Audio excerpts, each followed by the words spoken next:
Hello दोस्तों, welcome back education with Amit Sharma. आज हम लोग देखने वाले हैं क्लास 10 के सामाजिक विज्ञान और सामाजिक विज्ञान में हिस्ट्री हिस्ट्री का देखेंगे। और हिस्ट्री का पहला चैप्टर देखेंगे यूरोप में राष्ट्र। बहुत अच्छे से समझेंगे इसको।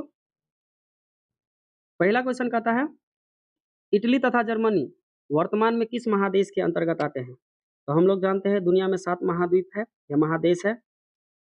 सबसे बड़ा एशिया, एशिया के बाद आता है अफ्रीका, अफ्रीका के बाद आता है उत्तरी अमेरिका, उत्तरी अमेरिका के बाद दक्षिणी अमेरिका, और दक्षिणी अमेरिका के बाद आता है अंटार्कटिका, फिर आता है यूरोप, फिर आता है ऑस्ट्रेलिया। सबसे छोटा होता है ऑस्ट्रेलिया। तो इसमें इटली बोलो, जर्मनी बोलो, फ्रांस बोलो, उसके बाद इंग्लैंड बोलो, ये सब बहुत आएगा। मिस्र बोलो, ये सब कहाँ आएगा?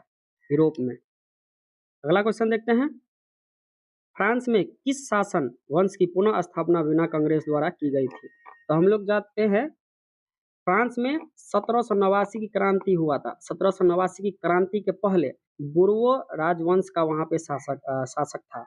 उसके बाद वीना कांग्रेस हुआ 1815 में, और उसके तहत वहां पे फिर से बुर्वो राजवंश का स्थापना कर दिया गया।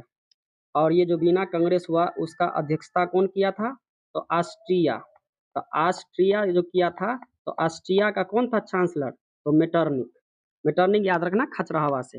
मेटरनिक जब ये बोलेंगे तो खचरा हवा याद रखना, बड़ी खचरा था वो। अगला क्वेश्चन देखते हैं, मेजनी का संबंध किस संगठन से था?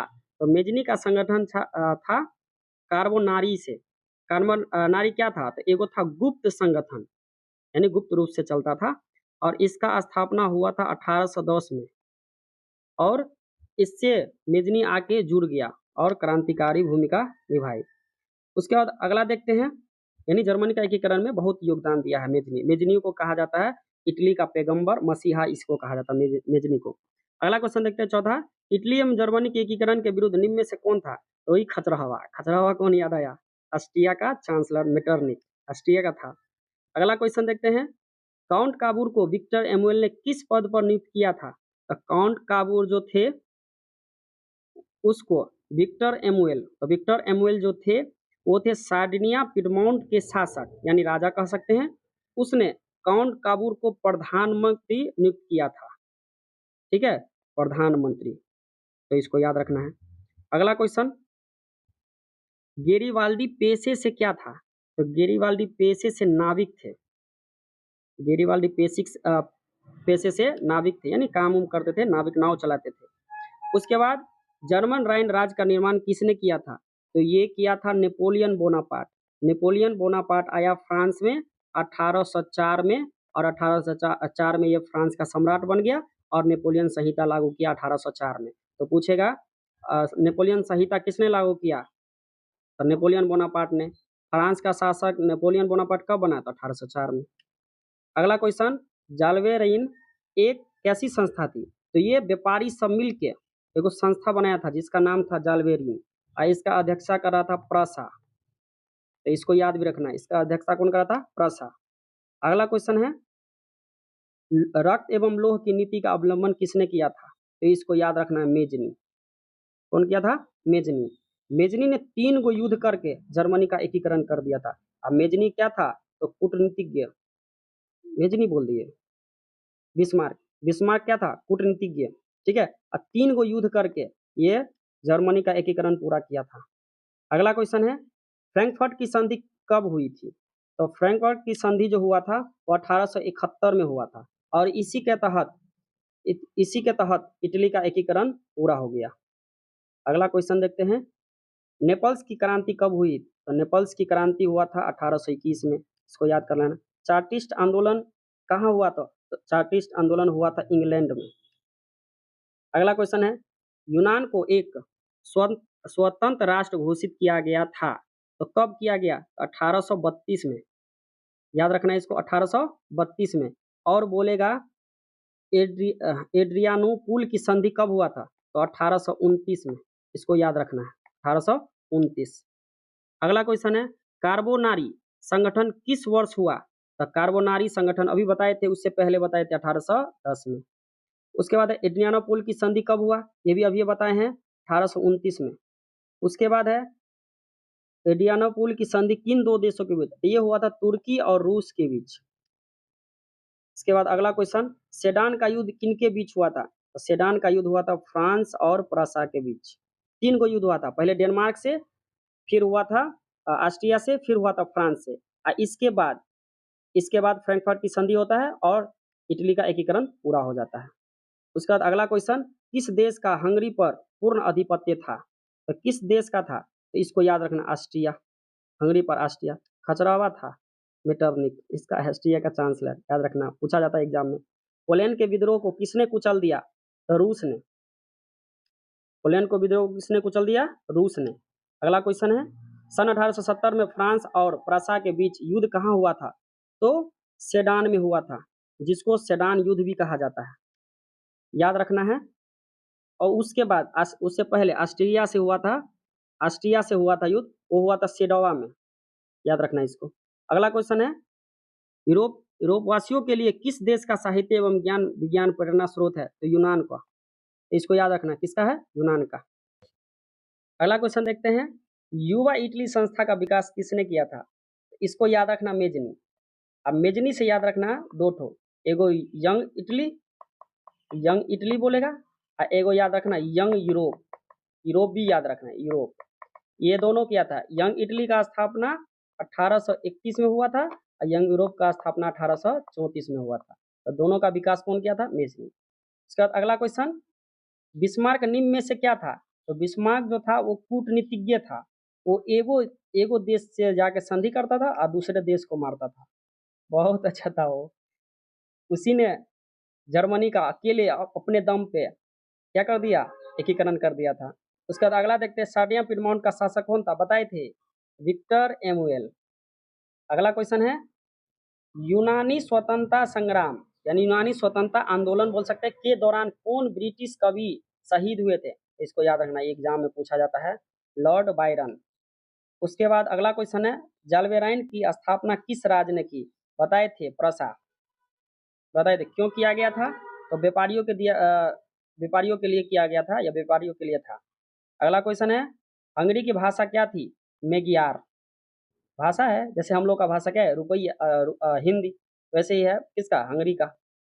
उसके बाद अगला क्वेश्चन, यूनान के स्वतंत्रता संग्राम में किसकी पराजय हुई? यूनान के स्वतंत्रता संग्राम में हुआ था तुर्की का पराजय। अगला क्वेश्चन, मारियान किस देश के राष्ट्रवाद की प्रतीक थी? तो मारियान फ्रांस का राष्ट्रवाद का प्रतीक था, इसको याद रखना है। अगला क्वेश्चन है, यूरोपीय सभ्यता का पालना किसे कहा जाता है? तो यूनान को कहा जाता है।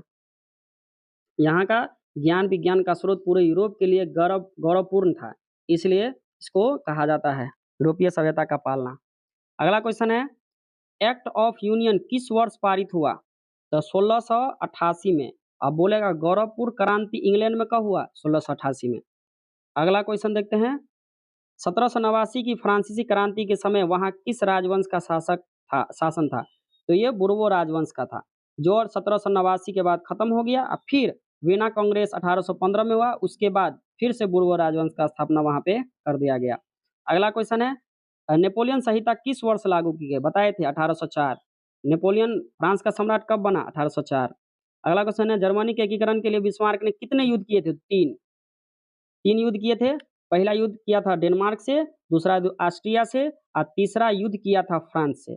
तीनों को मार के भगाया था और जर्मनी का एकीकरण कर दिया था। वियना कांग्रेस में कौन राष्ट्र सम्मिलित नहीं था? तो वियना कांग्रेस में 4 गो राष्ट्र सम्मिलित था। एगो ब्रिटेन था, उसके बाद रूस था, फ्रांस था, उसके बाद एगो खचरहवा, याद है, ऑस्ट्रिया था। तो कौन नहीं था? तो जर्मनी देखो, चौथा आंसर है, याद कर लेना इसको। उसका अगला क्वेश्चन है, वियना कांग्रेस में पवित्र संघ की योजना किसने प्रस्तुत की? तो रूस ने, इसको याद कर लेना है। अगला क्वेश्चन है, यंग इटली के संस्थापक कौन थे? बताए थे, यंग इटली बोलो, यंग यूरोप बोलो, इसका कौन क्या था? मेजनी। इटली का पैगंबर मेजनी, इटली का मसीहा मेजनी। अगला क्वेश्चन है, फ्रांस के किस राजा ने कहा था, अंग्रेजी राजा की भांति शासन करने की अपेक्षा लकड़ी काटना अधिक पसंद करूंगा? ये क्या था? चार्ल्स दसम, फ्रांस में ये राजा बना था, ये कहता था। अगला क्वेश्चन है, फ्रांस का शासक कौन था? तो फ्रांस का शासक था विलियम प्रथम, इसको याद रखना है। अगला क्वेश्चन है, यूरोप का मरीज किसे कहा जाता था? यूरोप का मरीज कहा जाता था तुर्की को। अगला क्वेश्चन, नेपोलियन ने जर्मनी में किस संघ की स्थापना किया था? तो राइन संघ। इसमें क्या था, जर्मनी छोटा छोटा हिस्सा में बटा हुआ था, उसको 39 गो राज बना दिया, ठीक है, इसलिए इसको याद किया जाता है। अगला क्वेश्चन, किस संधि द्वारा स्वतंत्र यूनान राष्ट्र की स्थापना हुई थी? तो देखो, एड्रियानोपुल की संधि द्वारा, बताए थे ये हुआ था 1829 में, ठीक है। अगला क्वेश्चन है, यंग यूरोप की स्थापना किसने किया था? बताए तो इमेजनी। यंग इटली बोलो, यंग यूरोप बोलो, इमेजनी ने किया था। अगला क्वेश्चन है, नव गुएल्फ आंदोलन कहाँ हुआ था? तो ये हुआ था इटली में, याद रखना है इसको। अगला क्वेश्चन है, मेटरनिक कौन था? तो मेटरनिक क्या था? बताए थे खचरहवा, ऑस्ट्रिया का चांसलर। अगला क्वेश्चन, कार्बोनारी की स्थापना किस वर्ष हुई थी? ये तो 2 बार आ गया क्वेश्चन, 1810 में। उसके बाद देखते हैं 1830 की क्रांति के बाद फ्रांस में किस प्रकार का शासन स्थापित हुआ?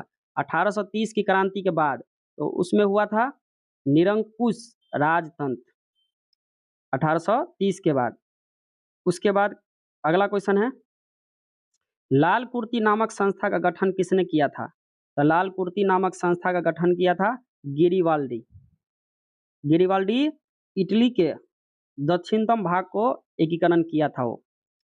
लाल कुर्ती सेना का गठन किया था, या लाल कुर्ती नामक संस्था का गठन किया था उसने। अगला क्वेश्चन, राष्ट्रवाद की अवधारणा का जन्म किस घटना से माना जाता है?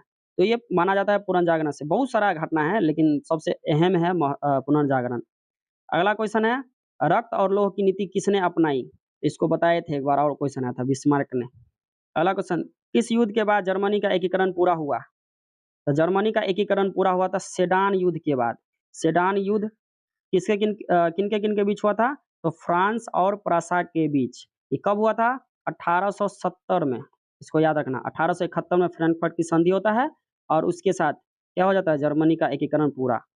इसका अगला क्वेश्चन, किस संधि द्वारा जर्मनी का एकीकरण पूरा होता है? देखो बता तो दिए, फ्रैंकफर्ट की संधि द्वारा। अगला क्वेश्चन है, जर्मनी एवं इटली के एकीकरण के समय फ्रांस का शासक कौन था? फ्रांस दे दिया, फ्रांस का शासक कौन था? तो उस समय फ्रांस का शासक था नेपोलियन तृतीय। इसको याद कर लेना है। आज के लिए इतना ही। अच्छा लगा होगा तो लाइक कर देना और सब्सक्राइब कर लेना।